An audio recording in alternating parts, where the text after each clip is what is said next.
Muy bien, el tema central de hoy, la derivada de una función. Vamos a tener como referencia que en aquel tiempo, antes de que Leibniz y Newton reconocieran a la derivada de la función, se estaba luchando por reconocer un método para calcular la tangente a una curva en cualquier punto. Ese era un aspecto geométrico que se tenía que resolver, o se tenía pendiente que resolver. Y vamos a ver cómo Newton y Leibniz desarrollan esa misma idea casi a la par, y por ahí les causó problemas que luego se pueden investigar. Bueno, en tanto esas situaciones del lado geométrico estaban tratándose de distinguir, cada uno por su lado buscó un método alternativo para resolver. El otro problema que se tenía también era el método para determinar la velocidad y la aceleración de un cuerpo en cualquier instante. Recordemos que Newton estaba aportando las leyes de la mecánica, ¿verdad? En ese sentido, sus ideas de fluxión tienen que ver con los aspectos del mundo físico y basa su idea de la derivada en condiciones de velocidad, aunque ocupa lógicamente los elementos geométricos. Pero Leibniz, por otro lado, trataba de hacer la demostración, pero basado en la diferencial, desde un lado más geométrico, como una razón de la variación que existe en la diferencial de X y la de Y. Vamos a verlo tantito con una maqueta que tenemos por acá para ir distinguiendo esta idea. Bueno, aquí estamos. Fíjense que si nosotros tomamos a esta gráfica, la roja aquí, como una función, podemos identificarla como y igual a f de x, así, ¿verdad? Como una función, como tradicionalmente lo venimos manejando. Y aquí podríamos establecer entonces es lo siguiente. En este punto, yo quiero saber qué está ocurriendo en este punto, ¿verdad? Pero tomo de referencia a otro para poder más o menos tener, porque lo que pasa es que si la función está avanzando, no sé, un cuerpo celeste, un movimiento de un balón, cualquier cosa, cualquier situación o una situación de una esfera o de cualquier otro tipo que tenga curva, pues, porque lo que necesitábamos era saber en ese tiempo con precisión la tangente a esa curva. Entonces lo que se les ocurrió a los dos, les digo, por el lado geométrico y por el lado del mundo de lo físico, del movimiento, suponían lo siguiente. Si este es un movimiento, esta es su trayectoria que va. Y cuando ya pasó por este punto, la única manera que podemos saber qué ocurrió en este punto o qué está ocurriendo en este punto es tomar de referencia a otro. De manera que ellos empezaron a ver aspectos que tienen que ver con la secante. Fíjate que este es una secante, es un arco secante, ¿verdad? Y en ese sentido, podrían ver la posibilidad de aproximar la idea esta de la secante haciendo mejores aproximaciones de este sentido. Podrían poner puntos y más puntos cercanos, ¿verdad? De manera que, fíjate que el incremento que tenemos ahorita aquí, me regreso tantito, el incremento que tenemos acá y el incremento que tenemos aquí para este punto, ¿verdad? Fíjate que este incremento que sufrió del punto 1 al punto 2, de este al Q, fíjate que lo marca como coordenadas, ¿verdad? Nosotros podemos tomar coordenadas x1 para este punto y x2 para este punto y y2 para este punto y y1 para este punto. De manera con las coordenadas cartesianas, pues sería x1 y y1 y x2 y y2, así. Pero también podríamos ver, si tenemos el incremento de aquí, que era x1, y luego ahora el incremento de este, entonces sería x2. Entonces podríamos sustituir x2 es igual a x1 más el incremento de delta x, ¿verdad?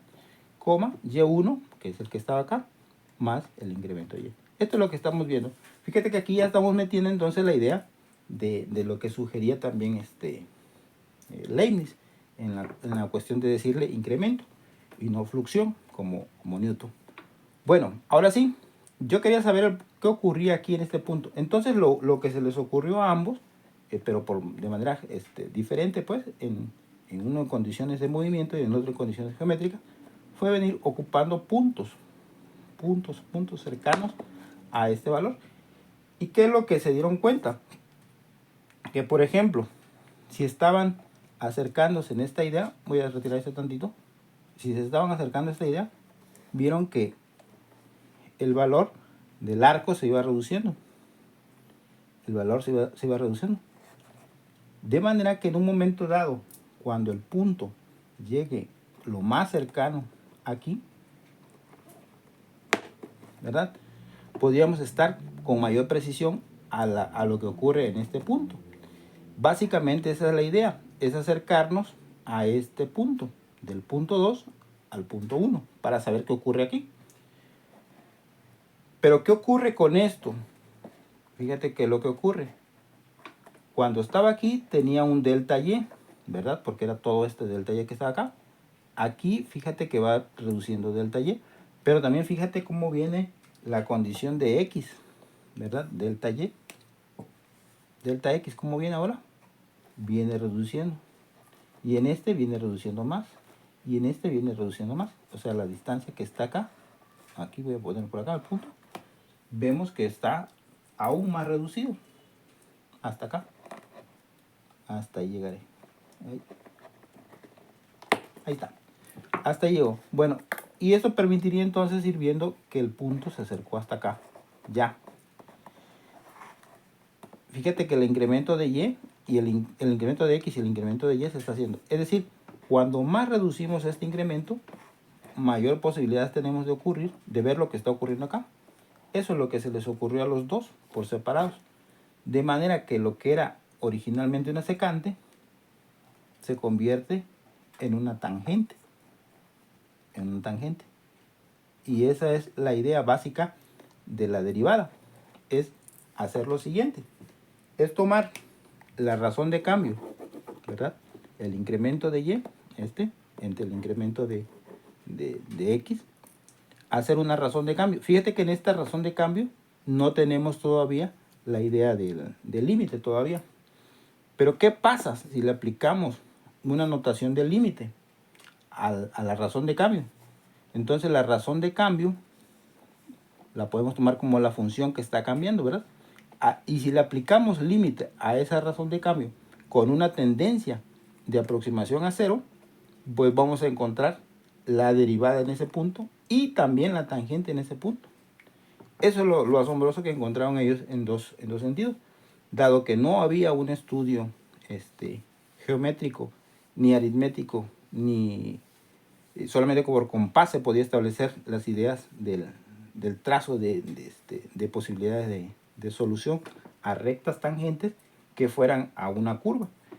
Entonces, con esta idea, Leibniz y Newton establecieron esta posibilidad de encontrar una recta que fuera tangente a la curva.